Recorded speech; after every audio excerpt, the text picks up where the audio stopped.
ببخشید خانم. یه زنگ میزنید به مامانم؟ من زنگ بزنم؟ آره. ببخشید یه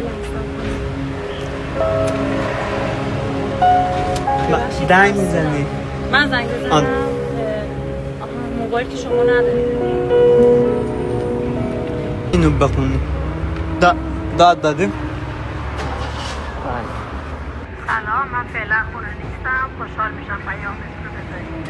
سلام مامان خوبم. ببخشید الان پیشت نیستم. آخه خیلی از هم دوریم. زنگ زدم با صدای این دوستمون. تولدت رو تبریک بگم.